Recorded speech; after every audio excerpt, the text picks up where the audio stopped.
नमस्कार, मैं हूं Amod Shrivastava. Amazing thought, amazing message, amazing information की दिशा में आज एक कदम और आगे। आज के इस चिंतन का विषय है जीवन का द्वंद्व।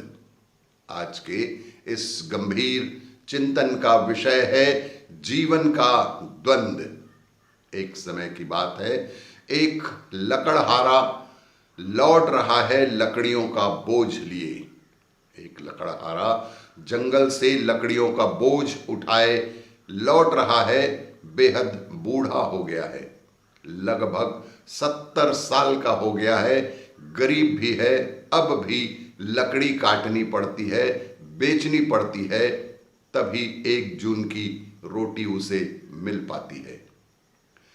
कई बार कह चुका है आकाश की तरफ हाथ उठाकर कि हे मौत, हे मृत्यु के देवता, तुम जवानों को उठा लेते हो, बच्चों को उठा लेते हो। मेरे देखते देखते मेरे पीछे आए लोग जा चुके हैं। आखिर मेरा क्या कसूर है? मुझे भी उठा लो। थक गया हूं मैं, बेहद थक चुका हूं मैं, अब मुझे भी उठा लो। उस दिन भी बोझ भारी ही था। उस दिन भी उन लकड़ियों का बोझ बहुत भारी ही था। 2 दिन का भूखा भी था वह लकड़हारा, क्योंकि 2 दिन पानी गिरता रहा और लकड़ी न काट सकने के कारण वह 2 दिन से भूखा था। रास्ते में फिर वही बात उठी कि हे मौत के देवता, कब उठाओगे? कितनी देर और है? कितना और सताओगे?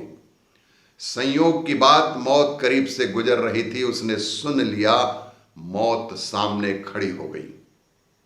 वह इतने क्रोध में था, जीवन के प्रति की गट्ठर को जमीन पर पटक कर वह जीवन के प्रति इतना निष्ठुर हो गया था कि लकड़ी के गट्ठर को जमीन पर पटक कर बिल्कुल उदास बैठा हुआ था वृक्ष के नीचे। मौत सामने खड़ी हो गई। उसने कहा, मैं रहा, मुझे तुम पुकारते हो, मैं हूं मृत्यु का देवता, बोलो क्या चाहते हो? अब तो उस बूढ़े लकड़हारे को होश आया कि यह हम क्या मांग बैठे। लोग होश में थोड़े ही हैं, उनकी सब मांगे पूरी हो जाए तो मुश्किल में पड़ जाएं। वह तो मांगे पूरी नहीं होती, परमात्मा सुनता ही नहीं, क्योंकि सुन ले तुम्हारी तो मुश्किल में पड़ जाओ।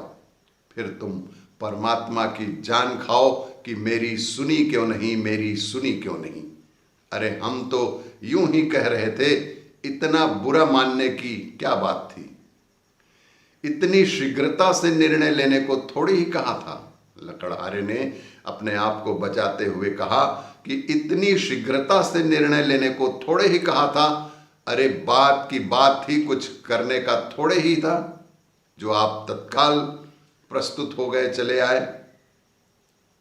बूढ़ा एकदम चौंका, सोचा न था कि मौत सामने खड़ी हो जाएगी।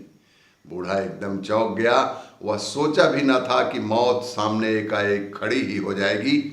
होशियार आदमी ने तुरंत पासा पलटा, 70 साल का अनुभव, जल्दी से तरकीब निकाल ली दिमाग से। उसने कहा कि धन्यवाद। उसने कहा कि आपका बहुत बहुत धन्यवाद।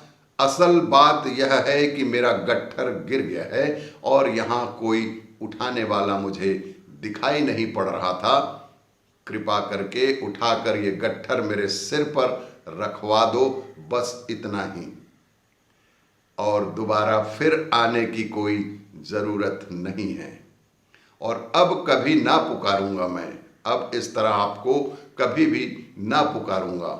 इस भूल के लिए क्षमा कर दो। गट्ठर सिर पर रखकर फिर चल पड़ा, लेकिन अब बड़ा ही प्रसन्न था वह लकड़हारा। उसके पैरों में बड़ी गति है, होठों पर गुनगुन है, हृदय में गान है कि बचे लौटकर बुद्धू घर को आए, जान बची और लाखों पाए। ऐसा खुश 70 साल में वह कभी भी न था। वह लकड़हारा 70 साल की उम्र में इतना खुश कभी भी न था। जीवन का यह द्वंद्व समझो, जब मौत तुम्हारे द्वार पर खड़ी होगी तब तुम्हें जीवन का मूल्य समझ में आएगा। काश तुम समझदार तो हो, अभी समझ लो। काश कि तुम समझदार हो तो अभी समझ में आ सकता है, मगर उतनी समझ के लिए बुद्धत्व चाहिए, उतनी समझ के लिए समाधि की प्रज्ञा चाहिए। फिर मछली को सागर से बाहर निकलने की जरूरत नहीं, फिर मछली को सागर से बाहर निकलने की कोई भी जरूरत नहीं। सागर में ही सागर का धन्यवाद होगा। फिर झोली छीननी ना पड़ेगी किसी की, और आत्म सुख, बेहद आत्म सुख का ज्ञान और बोध दोनों ही होगा। और भी इसी तरह की जानकारियों के लिए देखते रहिए मेरा वीडियो। लाइक करें, शेयर करें और सब्सक्राइब अवश्य करें। धन्यवाद।